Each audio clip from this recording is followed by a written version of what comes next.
Hello everyone and welcome back to From City to Country.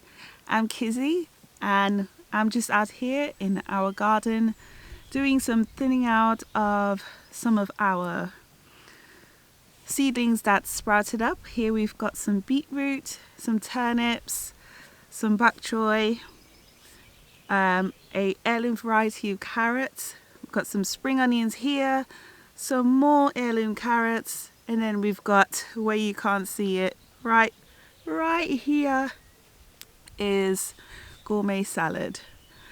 The reason why we thin them out is to give each of the plants enough room for them to grow so they're not fighting each other for nutrients. So I sowed really heavy here with the turnips and the bok choy. I've just finished thinning out the bok choy. I'm yet to thin out the carrots. I'm waiting till they get maybe a little bit bigger and then I'll come back and thin them out. But for now, it's taking me quite some time to thin out the turnips here. Just wanted to give you all a close-up of the turnips here. As you can see, the difference between the bok choy here next to it. We've got some room for them to grow. And here, they're quite compact. So I started thinning them out here already. I did underside. This is the most compact bit. So what I do is just thin them out to probably about an inch maybe apart. So they have more than enough room to grow.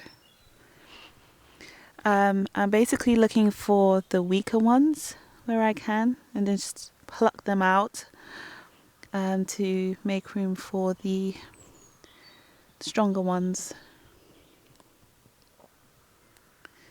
I've heard that turnip leaves are edible. I haven't tried them myself, but I heard that they are.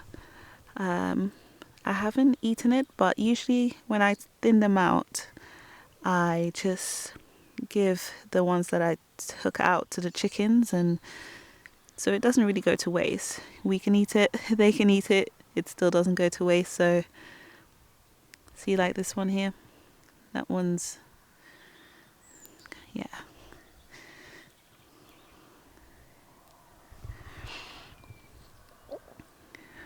Oh, I missed one here.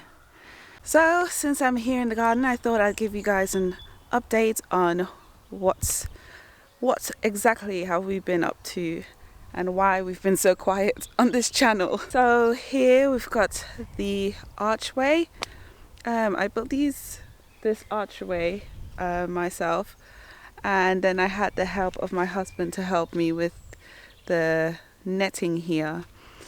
I have sown some beans, some hyacinth bean, to grow up along this trellis. The idea was, just to beautify the garden a bit and give it some color instead of just being green, and give food for the pollinators to come and help pollinate the garden. Here's a close-up of what is growing up so far on the trellis here.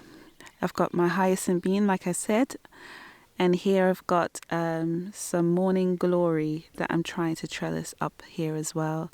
This one I got the seeds from Baker Creek in Missouri, I think they are based, and this one is called the Split Second Morning Glory, and I sowed that on the 7th of June, which wasn't too long ago. So yeah, this is because it's been quite warm and then cold. It's a bit slow, but I'm still happy with the health of the plants and the quality of the seeds. This video is not sponsored by Baker Creek in any way.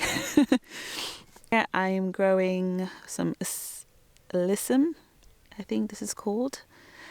The idea of putting it so close to the corner of this container is that it is quite compact and then it trails over.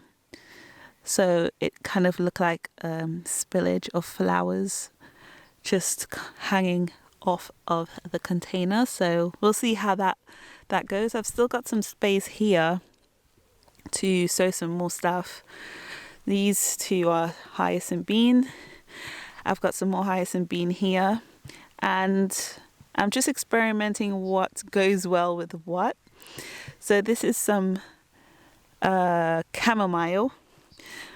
It smells so nice. It smells like really, really sweet apples. Oh, it's beginning to flower already. All right, nice.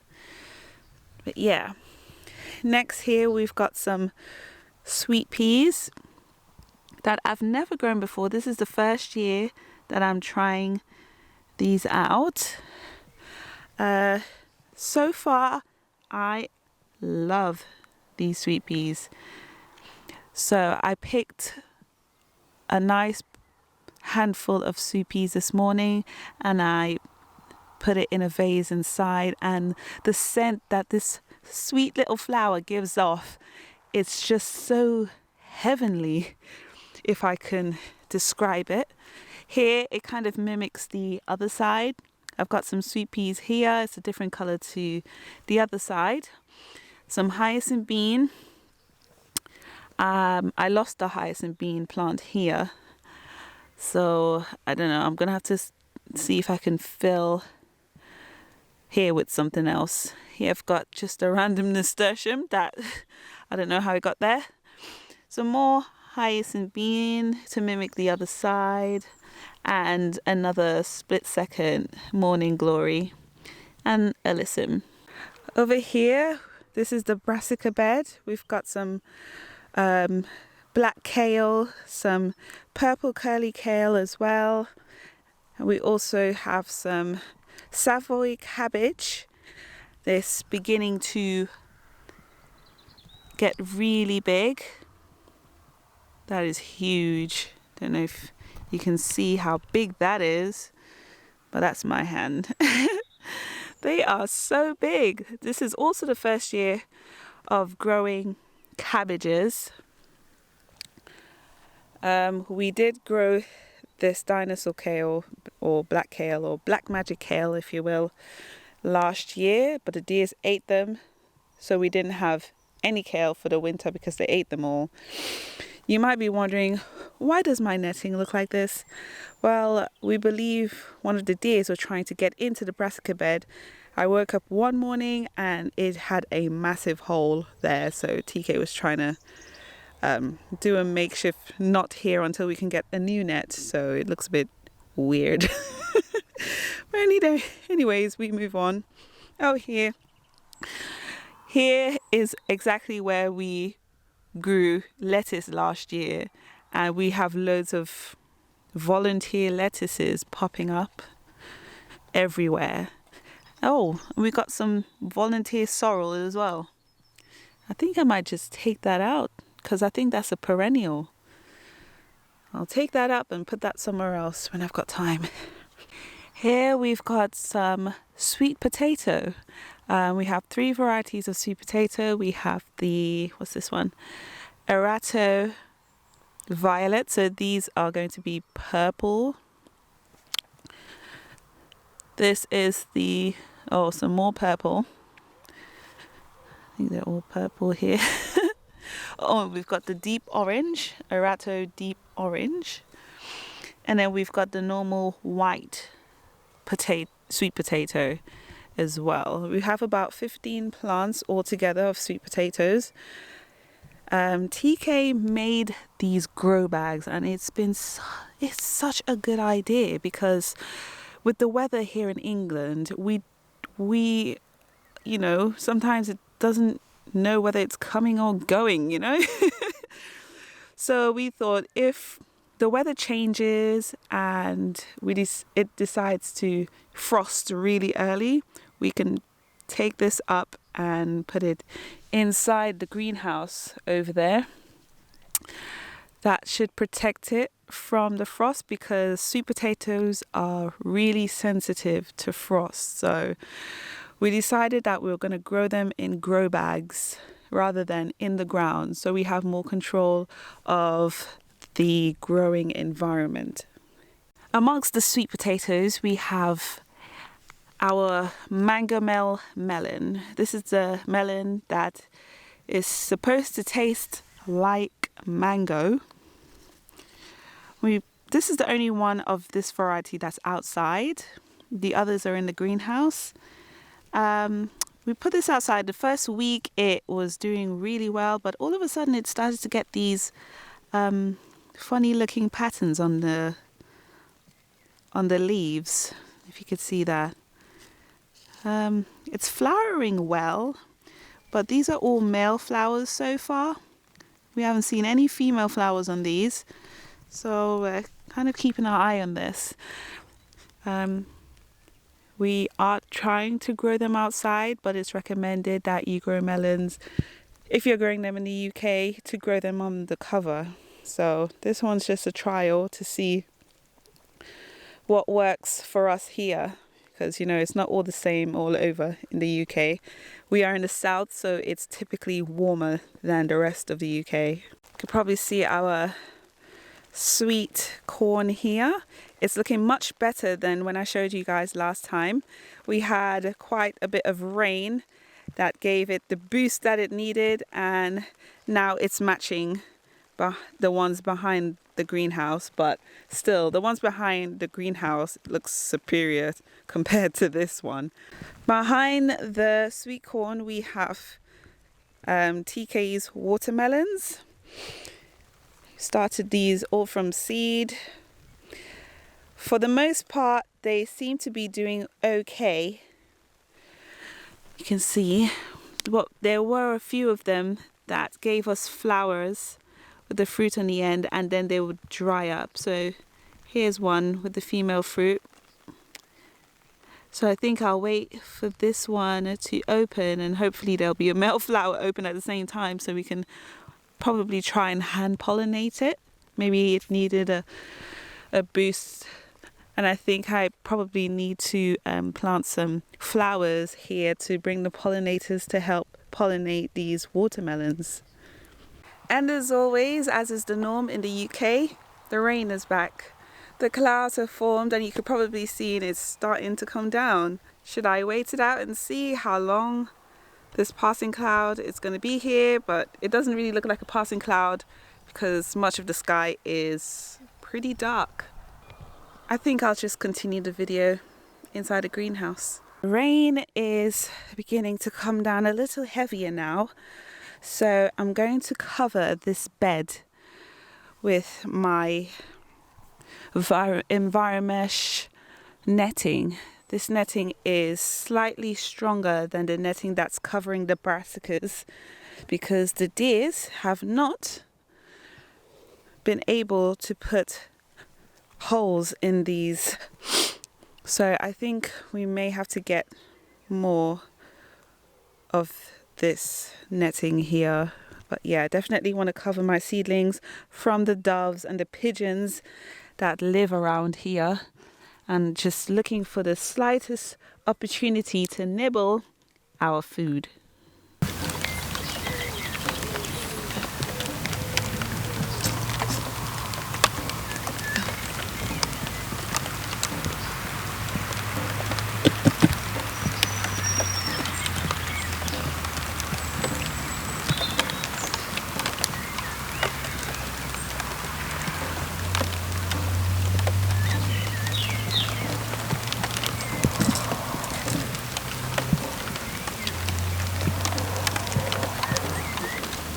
Gonna have to shelter from this rain because it's coming down much heavier now. But yeah, let's just watch the garden from the greenhouse. So it doesn't seem that the rain is being let up anytime soon. So I'm just taking shelter here in the greenhouse, and I thought I'd give you all a bit of encouragement before I end this video. So this pestilence that the world is currently experiencing at this time has proven that in a food crisis, getting your food from the supermarket has proven difficult. If the past year is anything to go by, we saw that there was restrictions in the amount of food that you can buy. I'm not sure of the experiences you have elsewhere in the world, but this was our experience in the UK. We had several shortages of food. So salad greens, gone. Fruits and vegetables, gone. When that happened, it just revealed to us more why it's so important for us to be able to grow our own food so that we can be less reliant on these systems and more reliant on God. The message of get out of the cities could not be more accurate for a time like this. We saw firsthand how we can directly be affected by such a crisis. If you're currently still in the city and you have a bit of growing space, I would highly encourage you to start growing something. You can grow in containers for the time being. You can grow in little ready-made raised beds that you can purchase or you can build yourself. But the resources are there if we look and we ask for God's guidance to show us how. There is multiple videos on YouTube now where you can learn how to grow different varieties of food at different parts of the world. Not all foods can be grown anywhere. There are specific conditions for certain plants that they need in order to thrive. This last year, that is what we ourselves learned. So we moved towards the end of 2019, just before the pestilence hit. Some would say, oh, you moved just in the nick of time. Personally, I wished we did move sooner than we did, because during that time we could have been more at a point where we can be eating the majority of what we grow, if not all, and be able to help others as well. In my mind, it was kind of a close call. If there's any improvement that we could have done, is to make the move so much more sooner than we did. So I just want to share with you a Proverbs from the Bible. It's taken from Proverbs chapter 22 verse 3. It says, "A prudent man foreseeth the evil and hideth himself, but the simple pass on and are punished." And what I get from that verse, it's really striking, to be honest.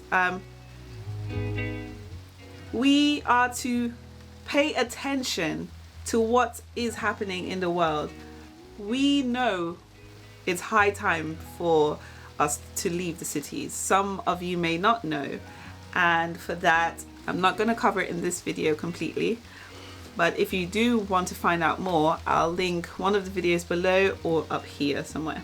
I wanted to add a verse which I shared before in previous videos, but for the new viewers that are watching right now, this may be new to them. It's taken from Country Living. It says, "Again and again, the Lord has instructed that our people are to take their families away from the cities into the country where they can raise their own provisions. For in the future, the problem of buying and selling will be a very serious one.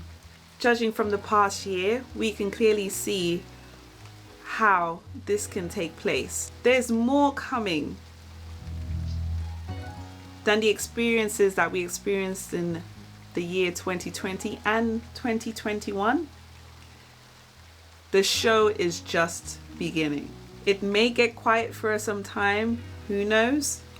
God may extend the time a little more in mercy,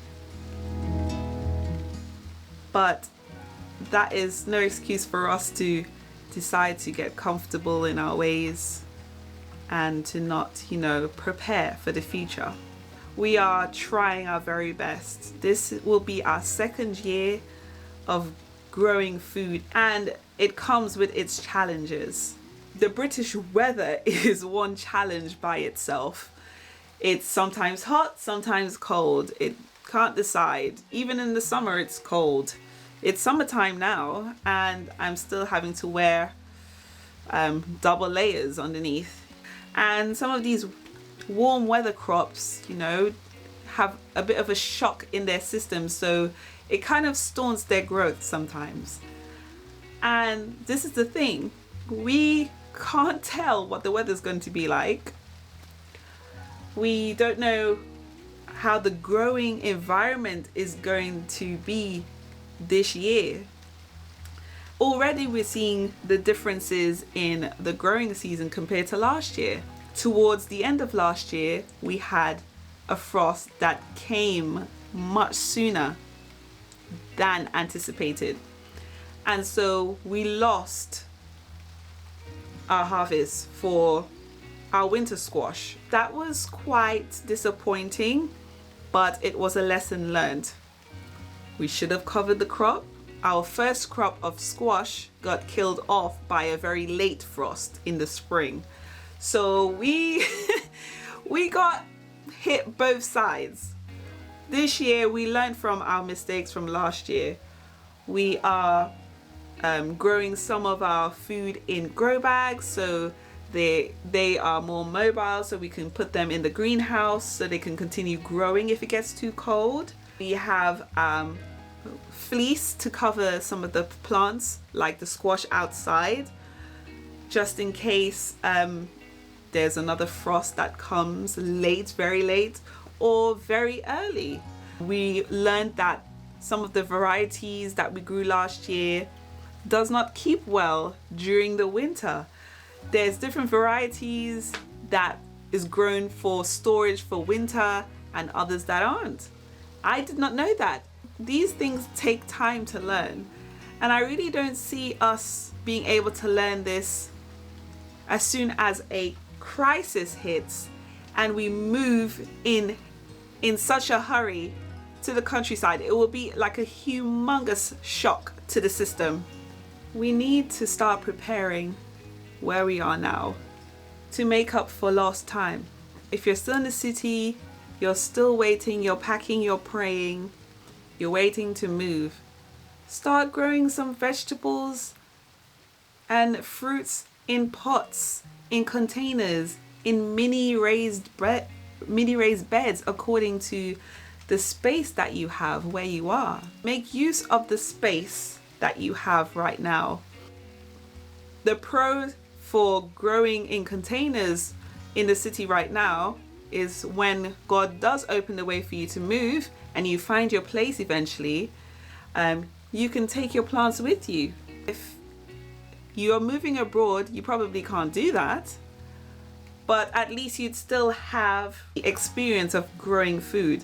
So it won't be a complete learning curve when you do get to that country property. Start to think of ways in which you could be more self-sufficient. Bake your own bread. Make your own soap. There's many ways in which you can change your mindset where you are right now. But before we moved here, I had already moved in my mind. I was just doing whatever I could where I was until we were able to move to this place where we are now. And it came in really handy when we moved here, so it wasn't a complete shock. These videos, it's to encourage, to help others, and for you guys to help us as well. In a time like this, we need this kind of community. We already have certain quarantines and lockdowns, which affects the way in which we socialize with each other. It helps to have little communities like this on YouTube and on Instagram or Facebook, wherever it is, to be able to help and encourage each other along the way. So with that, I will love you and leave you. It's getting pretty dark. The sun is about to set and I can see the light is starting to change on my camera as well. Don't forget to like, comment and subscribe. Thank you for watching. God bless, and I'll see you next time. Bye, folks.